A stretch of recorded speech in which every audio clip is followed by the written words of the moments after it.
열매 없는 우리의 삶, 사랑하지 못하는 우리의 죄, 아버지 입만 무서워하고 열매 없는 우리의 삶 용서해 주옵소서. 우리의 삶이 예배되지 못하고 입으로만 주여 주여 하는 우리의 삶을 용서해 주옵소서. 경건의 모양이 있으나 경건의 능력 없음을 용서하여 주옵소서. 우리 모두에게 회개의 영을 주셔서 돌이키게 하시고 말씀을 듣고 깨달아 지킬 수 있는 믿음을 허락하여 주옵소서. 이 시간 말씀을 배움으로 하나님을 알게 하시고 이 말씀대로 순종할 수 있는 힘을 허락하여 주옵소서. 코로나 상황 가운데서 깨어있는 사례가 되게 하시며 예배를 사모하고 교역이 활성화되는 사례 되게 하옵소서. 이 시간 말씀 전하시는 오신의 목사님께 영역이 강건하여 하나님의 낭팔되어 공천해야 될 말씀을 든든히 전하는 이 시대에 깨어있는 하나님의 종 되게 하옵소서. 말씀을 듣는 우리 모두에게 성령 충만하고 영혼과 육체 모두의 치유의 시간을 되게 하셔서 이 말씀 듣고 전도하러 나갈 수 있는 힘을 허락하여 주옵소서. 이 모든 말씀 예수님의 이름으로 기도합니다. 아멘. 자, 오늘은 식과 구원에 이르는 믿음에 대해서 공부해 보도록 하겠습니다. 로마서 10장 1절에서 21절까지 말씀을 보시기 바랍니다.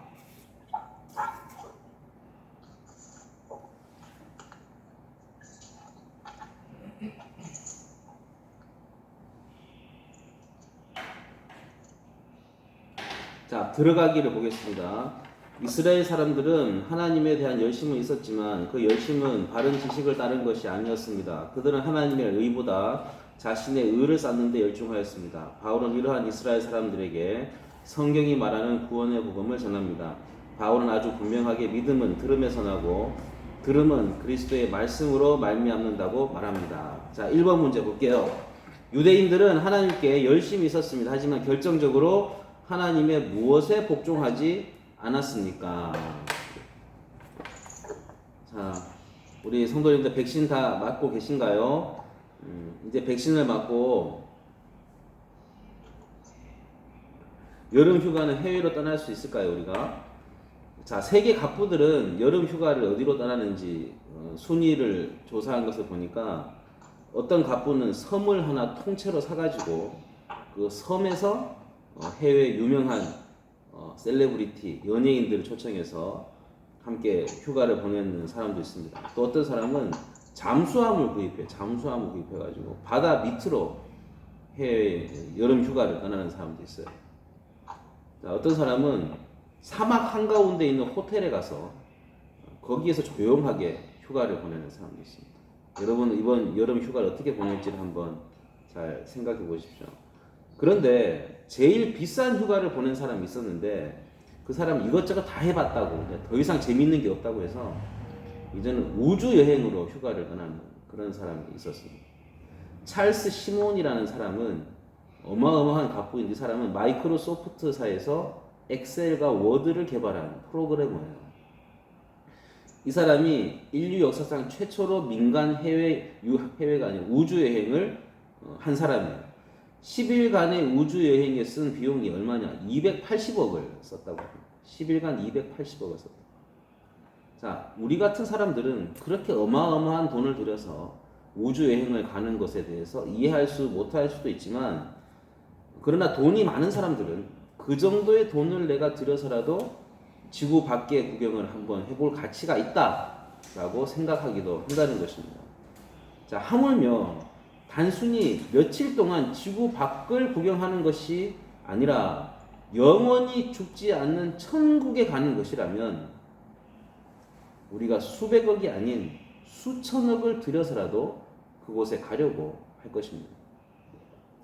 복음은 어마어마한 것입니다. 우리가 하나님의 말씀을 듣는 것은 돈 한 푼 내지 않고 영원히 죽지 않는 천국에 들어갈 수 있는 자격을 얻는 것입니다. 그렇기 때문에 내가 살아있는 동안 복음을 들을 수 있다는 것은 엄청난 일입니다. 그런데 사람들이 복음을 듣고서도 믿으려 하지 않아요. 사람들이 복음을 믿으려 하지 않는 이유는 두 가지인데, 하나는 천국을 보지 못했기 때문입니다. 천국을 보지 못했기 때문이고, 하나는 뭔가 하면 이 세상이 너무나 좋기 때문이에요. 죽고 나서 가는 천국보다 나는 지금 이 세상을 택하겠다. 지금 나는 삶을 택하겠다라고 사람들이 생각하기 때문입니다. 그래서 하나님은 구원의 증표로 무엇을 주셨어요? 성령님을 보내주셨어요. 성령님을 통해 우리가 죽기 전에도 이 땅에서도 하나님을 믿으며 사는 것이 얼마나 아름답고 복된 일인가를 체험하게 해주셨어요. 그럼에도 불구하고 사람들은 이 사실을 믿으려고 하지를 않는다는 것입니다. 또 하나는 뭔가 하면 천국에 들어가려고 할 때 내 노력으로 자기 힘으로 들어가려고 한다는 것입니다. 천국은 이상한 성질이 있어서 누구든지 자기 노력으로 자기 열정으로 구원받으려고 하면 천국 문은 닫혀버립니다. 그 대신 자기 노력을 포기하고 오히려 하나님을 믿는 믿음으로 나아가는 자에게 천국 문은 열려 있어서 누구든지 그 천국에 들어갈 수 있게 됩니다. 바로 오늘 성경 본문이 다루는 게 뭔가 하면 하나님을 믿고 신앙생활을 하는데도 어떤 사람은 천국에 들어가는데 어떤 사람은 천국에 들어가지 못하고 멸망하는가 하는 것입니다. 특히 이 지옥에 가는 사람들이 오히려 다른 사람보다 더 잘 믿었어요.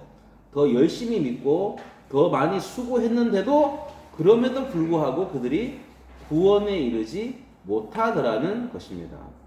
그 이유가 무엇입니까? 하나님의 의를 붙잡지 않고 자기 자신의 의를 붙잡았기 때문입니다.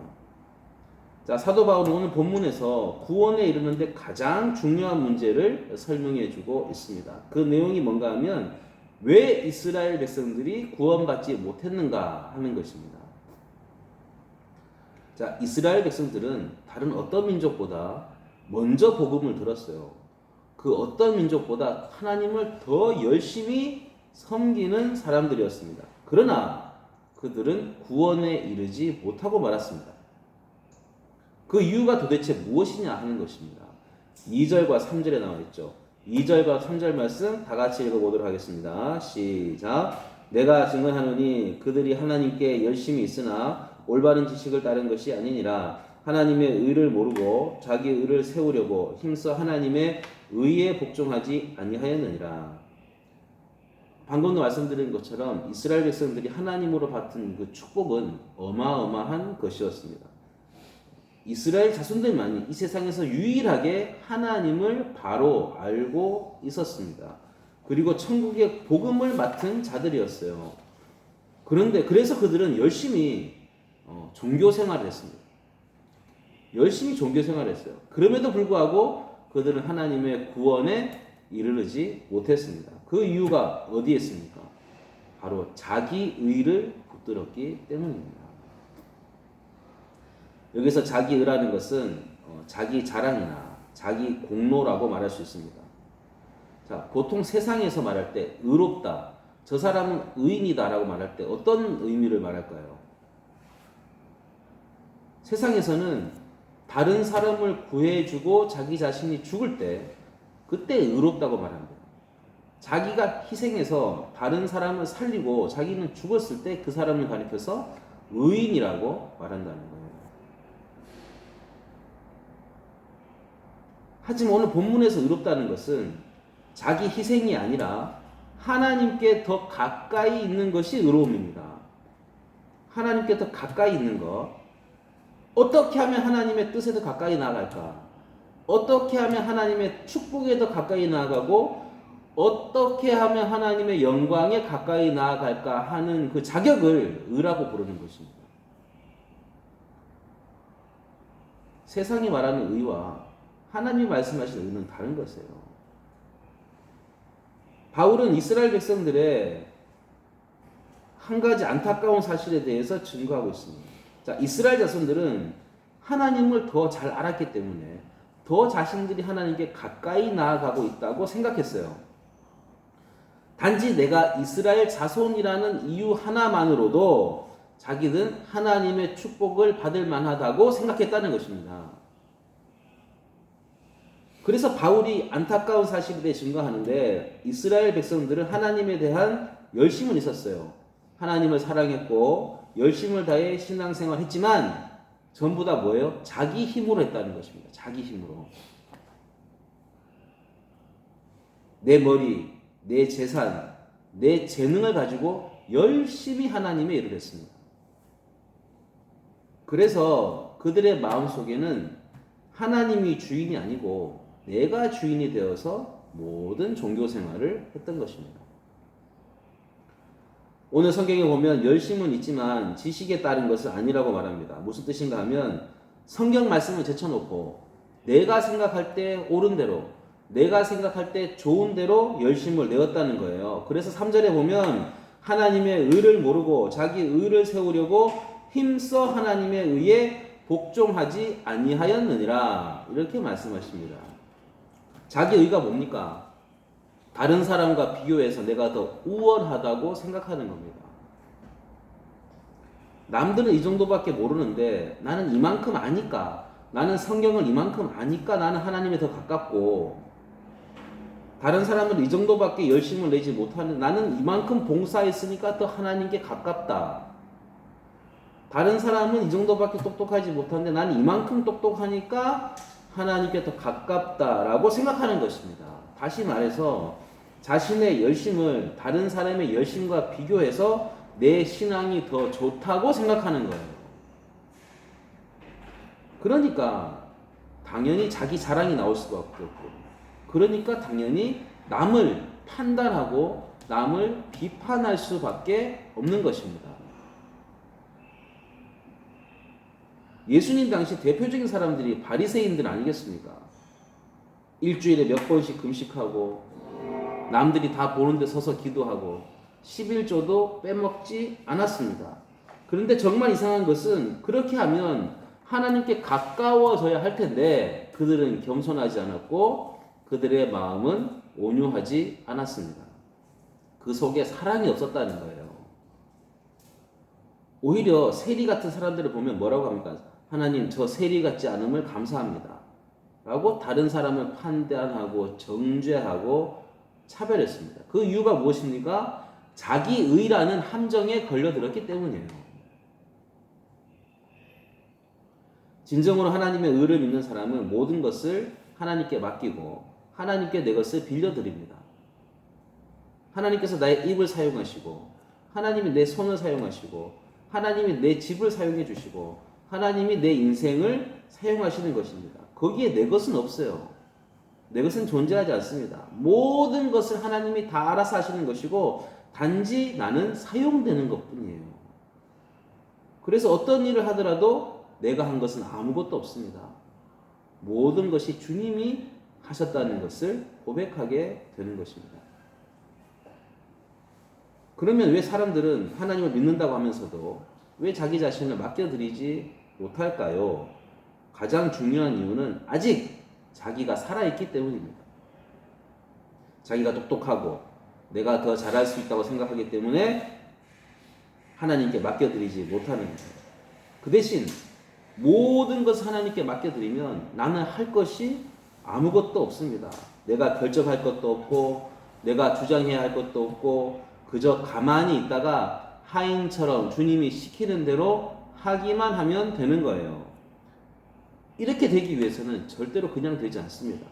왜냐하면 우리는 누구나 다 내 마음대로 되지 않으면 견디지 못하는 성향이 있기 때문입니다. 그래서 우리는 우리 안을 무엇으로 가득 채워야 돼요? 말씀으로 가득 채워야 됩니다. 말씀으로 가득 채워야 돼요. 말씀으로 가득 채워야만 절제가 되는 거예요. 자랑이 절제되고 말씀으로 가득 채워야만 교만이 절제되고 말씀으로 가득 채워야만 내 생각이 절제될 수 있습니다. 말씀이 아니고서는 결코 교만이나 자랑이나 내 어떤 끼도 절제되어지지 못합니다. 자, 문제 볼게요. 유대인들은 하나님께 열심히 있었습니다. 하지만 결정적으로 하나님의 무엇에 복종하지 않았습니까? 하나님의 의에 복종하지 않았다.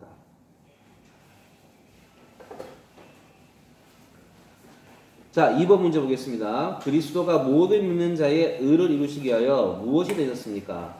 4절 말씀 다 같이 읽어볼게요. 시작. 그리스도는 모든 믿는 자에게 의를 이루기 위하여 율법의 마침이 되시니라.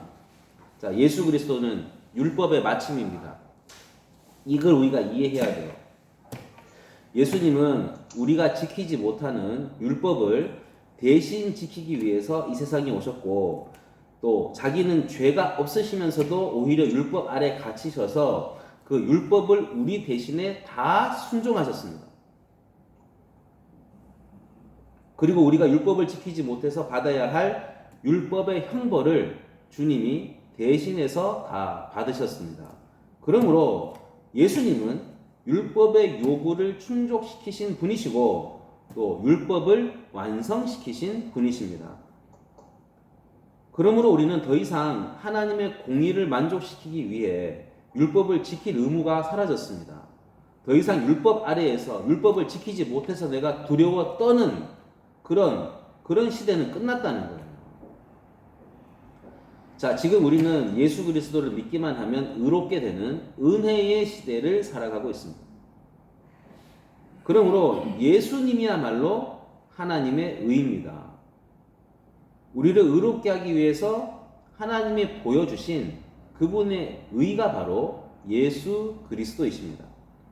자, 하나님의 의라고 하는 것은 하나님이 인정하고 받아주는 의예요. 그것은 우리의 의가 아니라 예수 그리스도의 의입니다.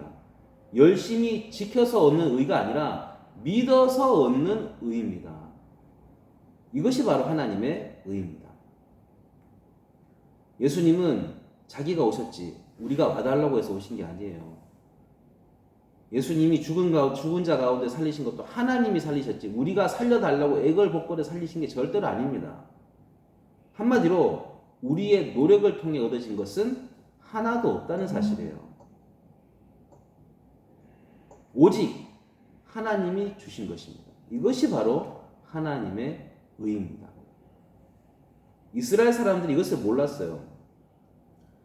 이렇게 하나님이 수고하지 아니한 우리에게 예수 그리스도를 값없이 주셨기 때문에 우리는 그냥 믿기만 하면 되는 것입니다. 그래서 율법의 마침이 되신 예수 그리스도를 믿음으로 받아들이기만 하면 그것으로 족한 것입니다. 자, 문제 보겠습니다. 그리스도가 모든 믿는 자의 의를 이루시기 위하여 무엇이 되셨습니까? 정답은 뭐예요? 율법의 마침이 되셨다. 자, 3번 문제 보겠습니다. 바울은 구원에 이르기 위해서 어떻게 해야 한다고 합니까? 그 의미는 무엇일까요? 9절과 10절 말씀 다 같이 읽어보겠습니다. 시작. 내가 만일 내 입으로 예수를 주로 시인하며 또 하나님께서 그를 죽은 자 가운데서 살리신 것을 내 마음에 믿으면 구원을 받으리라. 사람이 마음으로 믿어 의에 이르고 입으로 시인하여 구원에 이르느니라. 아멘. 자, 그러나 믿음에는 두 가지 구비해야 할 조건이 있어요. 두 가지 구비해야 할 조건이 있는데 9절부터 말합니다. 첫째는 예수를 나의 주로 시인해야 됩니다. 예수님을 나의 왕이요 내가 절대로 복종해야 할 분임을 시인해야 돼요. 다시 말해서 나의 생사화복을 주관하시는 분이 바로 하나님이신 것을 내가 고백하는 것입니다. 둘째, 주님의 죽으심과 부활을 믿고 고백해야 됩니다. 주님이 나를 대신하여 죽으셨음을 믿어야 돼요. 나를 대신해서 온 인류를 대신해서 죽은 것이 아니라 나를 대신해서 죽으신 것을 믿어야 됩니다. 죽으신 후에 3일 만에 나를 위하여 부활하신도 믿어야 돼요. 나를 위하여 죽으셨고 나를 위하여 부활하셨다는 것을 믿어야 됩니다. 뿐만 아니라 그 믿음은 어디에 뿌리를 둬야 되느냐? 그 믿음은 내 마음에 뿌리를 둬야 돼요. 10절에 보면 사람이 마음으로 믿어 의에 이르고 입으로 신하여 구원에 이르느니라 했습니다. 반드시 마음에서로 나온 고백이 되어야 돼요. 사람들 보기 좋게 하는 고백이 아니라 마음에 뿌리를 두고 진실하게 고백하는 그런 믿음이어야 된다는 것입니다. 음소거 좀 해주세요. 책 읽면서 너무 시끄럽네요.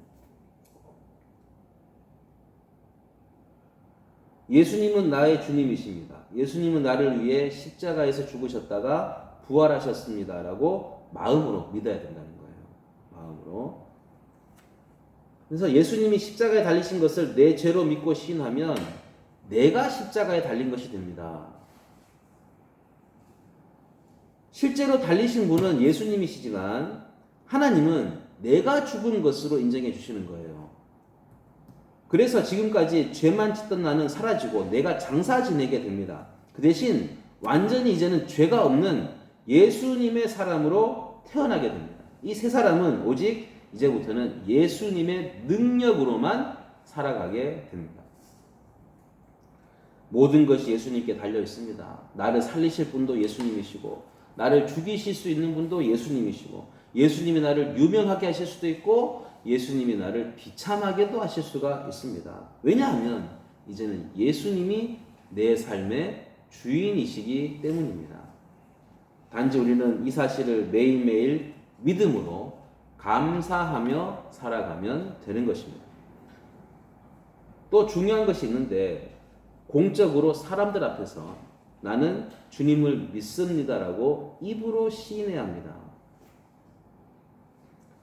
이와 같은 믿음을 가진 사람에게 하나님은 유대인이나 이방인을 가리지 않고 누구든지 구원해 주시고 누구든지 의롭다고 칭해 주십니다. 입으로 시인해야 돼요. 입으로 시인하는 게 뭡니까? 전도하는 거죠. 예수님 믿으시라고. 전도하는 거고 여러분이 직장에서 또 친구들과의 모임에서 밥 먹는 자리에 식사기도 하는 겁니다. 난 예수님 믿는 사람이라고 당당하게 얘기하는 거예요. 식사기도 적어도 몇 초 해야 돼? 30초는 해야 돼요. 누구나 다 볼 수 있을 정도로 눈만 싹 감고 그냥 고개 숙였다 올리지 마시고 식사기도는 적어도 몇 초? 30초는 해야 된다. 두 손 꼭 모으고 머리 숙이고 경건하게 아셨죠? 30초는 해야만 우리는 주님을 시인하는 것이다. 내가 예수 믿는다는 것은 만박에 공포해야 돼요. 예수 믿는다는 것은. 그래서 내가 예수 믿기 때문에 내 친구들한테 실족하지 않기 위해서 더 그들을 사랑해야 되는 것이고 더 열심히 살아야 되는 것이고 더 성실하게 모든 일에 살아야 되는 것이죠. 3번 문제 봅니다. 바울은 구원에 이르기까지 위해서 어떻게 해야 한다고 말합니까? 그 의미는 무엇일까요? 정답이 뭘까요? 마음으로 믿고 입으로 시인해야 합니다.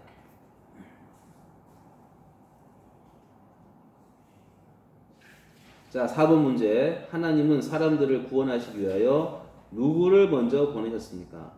자, 하나님은 구원을 위해 우리에게 가장 중요한 것을 주셨는데 그것은 바로 복음을 전하는 사람을 주신 것입니다.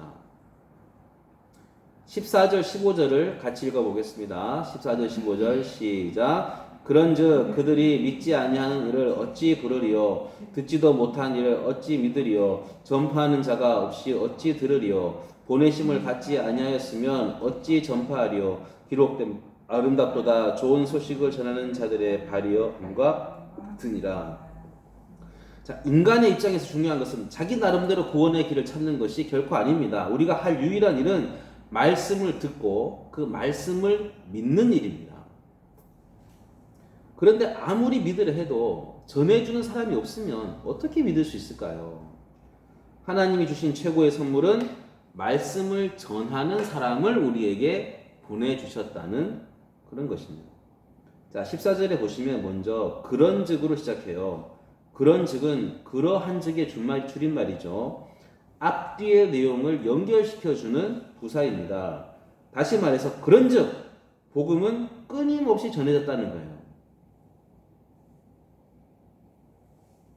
앞의 내용과 연결해서 바울은 반어법을 통해 유대인들에게 하나님의 복음은 끊임없이 전해졌다고, 유대인들이 복음을 못 들은 게 아니라 끊임없이 전해졌다고 말하고 있는 것입니다. 그래서 구약 성경 이사야 52장 7절 말씀인 아름답도다 좋은 소식을 전하는 자들의 발이여라는 말씀을 인용해서 입증하고 있는 것입니다.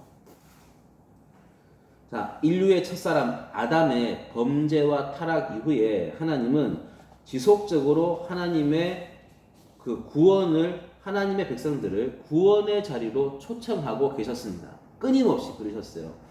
누굴 하나님의 선지자들을 통하여서, 또 하나님의 직접적인 개입을 통해, 하나님의 직접적인 행동을 통해, 또 하나님의 지혜와 방법을 통해 궁극적으로는 사람의 몸을 입고 이 땅에 오신 예수 그리스도를 통하여서 끊임없이 사람들을 구원의 자리로 부르셨고, 지금도 구원의 자리로 부르고 계십니다. 인류 역사에서 하나님의 복음 전파가 중단된 적은 한 번도 없어요. 비록 하나님께서 침묵하셨던 그 침묵의 기간에도 하나님은 사람들을 하나님께로 부르셨던 것입니다.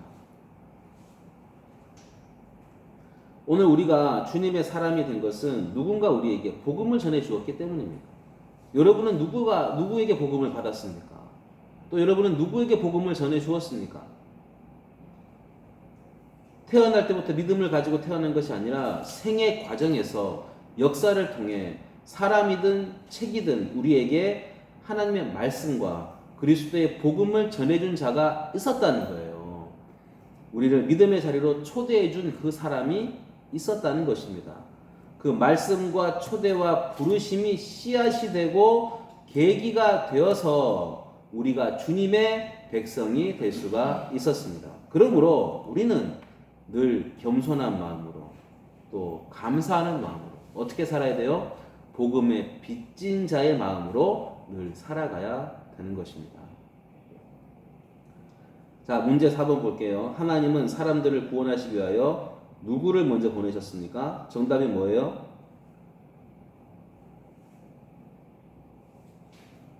말씀을 전하는 자, 복음을 전하는 자를 보내셨다. 전도자를 보내셨다는 거예요. 전도자.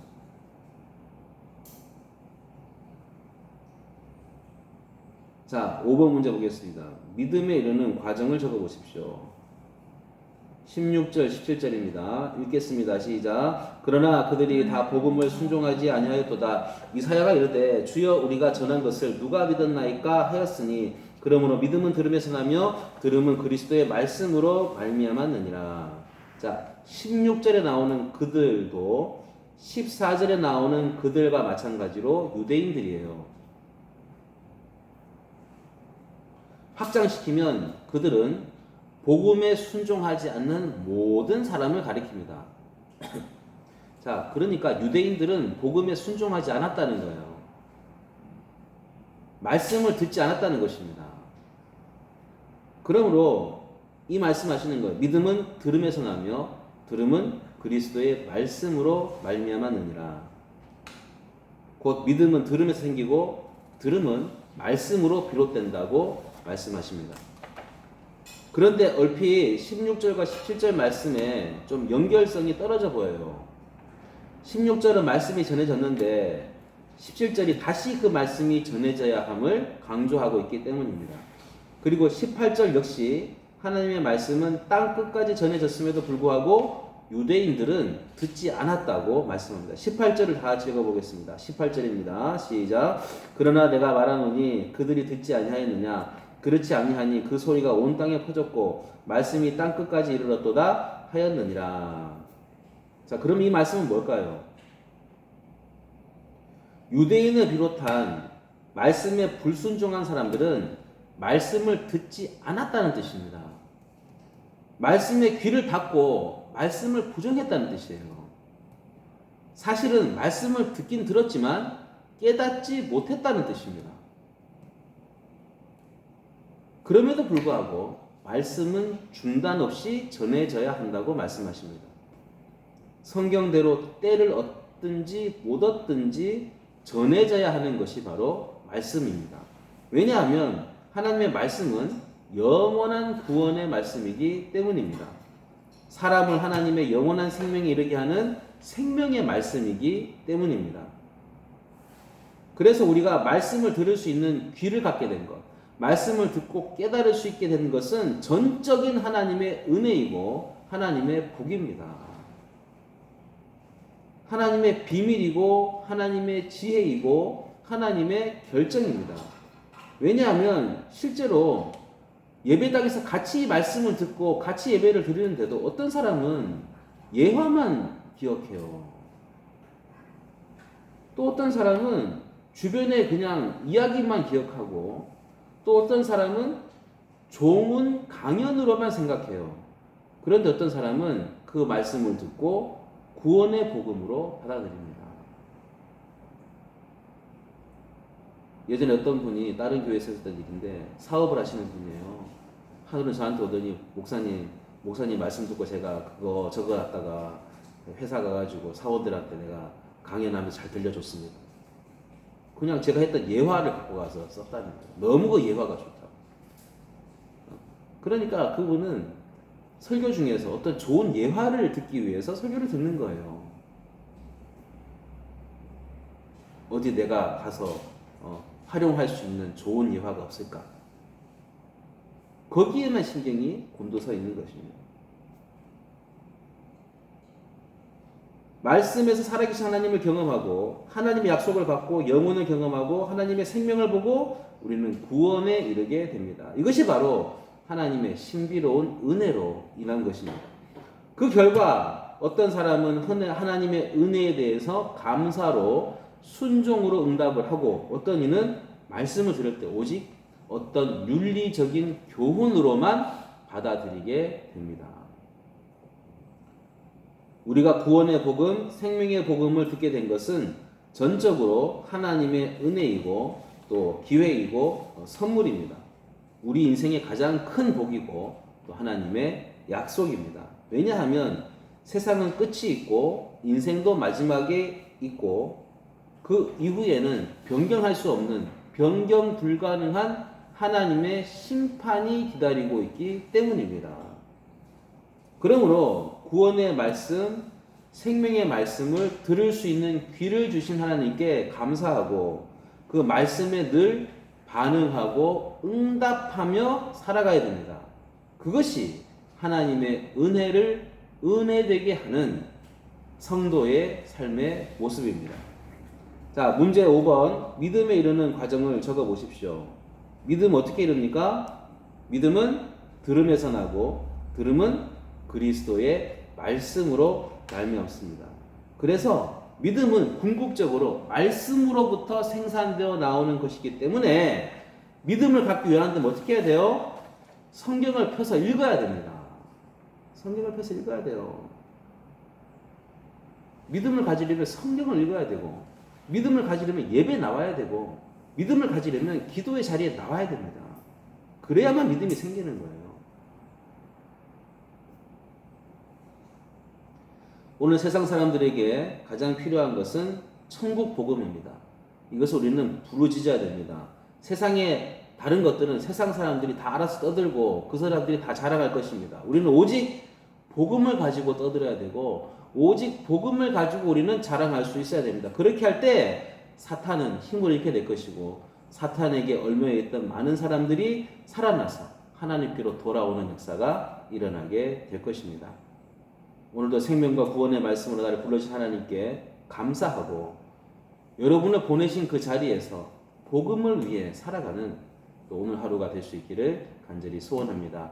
또 우리의 구역에 또 갇혀있는 사탄에 얽매여있는 억눌려있는 복음의 참 자유를 누리지 못하고 아직도 율법에 속해 있는 그런 사람들에게 이 복음을 전하여서 그들이 정말 자유함을 얻고 하나님께로 나오는 구원의 밝은 빛으로 나오는 귀한 우리 성도님들 되시기를 간절히 축원합니다.